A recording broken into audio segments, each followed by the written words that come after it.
पहले मारलीला थी, अब सिंह हो गई। ये इनका चरित्र है।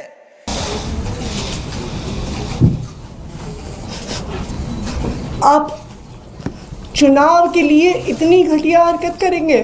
फिर भी कोई ऐसी हरकत होती है जिनको मालूम है हमने कुछ गलत किया है, तो एक विक्टिम कार्ड ये लोग खेलते हैं। पहले से, बहुत पहले से केजरीवाल को मालूम तक शराब में घोटाला किया है, ये मुझे गिरफ्तार कर सकते हैं। रात भी देखा होगा आपने कि मुख्यमंत्री जी किस प्रकार से घड़ियालू आंसू बहा रही हैं। मुख्यमंत्री जी को ये स्पष्ट करना चाहिए कि अपने पिताजी के वो जो अफजल गुरु के प्रति उन्होंने याचिका दायर की है, उस पर वो निंदा उनकी करती है, समर्थन करती है, ये क्लियर करें। वो स्वाभाविक है, दिल्ली के लोगों को इंतज़ार है कि जितनी भी जल्दी हो सके तो उनको कम से कम आपदा से मुक्ति मिले। जो दिल्ली 10 वर्ष से आपदा ने घेरी हुई है, उससे मुक्ति मिले। तो इसलिए दिल्ली वासियों को बहुत बहुत शुभकामनाएं, बहुत बहुत बधाई। लगभग 1.5 करोड़ मतदाता हैं, वो आपदा से मुक्ति के लिए अपने अधिकार का प्रयोग करेंगे। तो इलेक्शन कमीशन निष्पक्षता के साथ में जैसे काम कराता है उसी तरीके से कराएंगे। पिछले 10 वर्ष में चीफ सेक्रेटरी का किस प्रकार से अपने कोठी के अंदर अभद्रता के साथ में व्यवहार करना, पिटवाना, मारपीट करवाना और डरा कर धमका कर रखना, ये इनकी प्रवृत्ति 10 साल में रही है। अभी भी अधिकारियों पर प्रेशर बनाने की कोशिश करते हैं। अभी भी हमारे यहाँ दयाल कैंप है एक, वहाँ पर एक जल बोर्ड के अधिकारी से अगर वो नाला साफ़ करने की हमने कह दी, उसका रातों रात सीईओ जल बोर्ड से कहकर और तबादला करा देना, संडे के दिन ऑर्डर करना एक जल बोर्ड के अधिकारी का। जब मैंने कल फ़ोन किया मुझे पता लगा वो अधिकारी का तो वहाँ से ट्रांसफ़र हो गया है जी।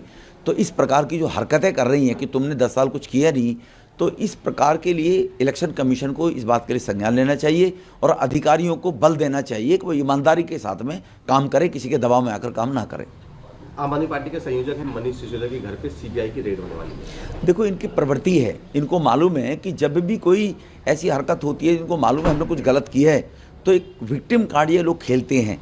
पहले से, बहुत पहले से केजरीवाल को मालूम तक शराब में घोटाला किया है, ये मुझे गिरफ्तार कर सकते हैं, मुझे फिर इसी प्रकार से एजुकेशन का है, फिर ट्रांसफ़र का है। तो ये विक्टिम कार्ड खेलने का इनका एक नौटंकी करके घड़ियाली आंसू बहाते हैं। रात भी देखा होगा आपने कि मुख्यमंत्री जी किस प्रकार से घड़ियालू आंसू बहा रही हैं। मुख्यमंत्री जी को ये स्पष्ट करना चाहिए कि अपने पिताजी के वो जो अफजल गुरु के प्रति उन्होंने याचिका दायर की है, उस पर वो निंदा उनकी करती है, समर्थन करती है, ये क्लियर करें। वो कालका जी विधानसभा में बीइंग मेंबर ऑफ पार्लियामेंट मैंने देखा है, पानी का वहाँ हाहाकार है, गंदा पानी है, टेल एंड पर पानी जाता नहीं है, गंदे पानी की निकासी नहीं है। प्रकाश मोहल्ले में जाओ, किश्ती लगाकर लोगों को चलना पड़ता है। कालका जी क्षेत्र के अंदर ट्रांजिट कैंप में और गोविंदपुरी में जाओ तो लोग, व्यापारी जो हैं, दुकानदार जो हैं, उनका व्यापार ख़त्म हो गए हैं। सड़कों की हालत देखिए आप, कोई किसी भी प्रकार की जो अराजकता है, जे क्लस्टर में देखिए खुले रूप में मीट का काटी जा रही है, बेची जा रही है। गरीब और शरीफ आदमी, नशे का व्यापार बढ़ता जा रहा है। उसकी तरफ मुख्यमंत्री जी पहले मंत्री भी रही थी, कभी पुलिस को बुलाकर एक भी कहीं मीटिंग नहीं की होगी कि यहाँ पर लॉ एंड ऑर्डर के मामले में पुलिस कुछ करे, क्योंकि उनको तो ये नेटिव बनाना था कि पुलिस केंद्र के अंदर है और पुलिस केंद्र के अंदर है तो केंद्र करे। अरे दिल्ली के मालिक आप हो, पुलिस को आप बुलाइए, मुख्यमंत्री आप मालिक हो दिल्ली की, क्यों नहीं बुलाया आपने 5 साल में? पुलिस की साथ मीटिंग क्यों नहीं की? तो केवल लोगों को प्रताड़ना सहने के लिए, अपने राजनीतिक नैरेटिव शुरू करने के लिए कि पुलिस अमित शाह जी के अंदर है। अमित शाह जी देश के गृह मंत्री है ना, कि कौन थाने में कैसा काम कर रहा है, कौन विधानसभा में कैसा लॉ एंड ऑर्डर चल रहा है, ये लोकल राज्य का काम है, वो देखने का काम है जी।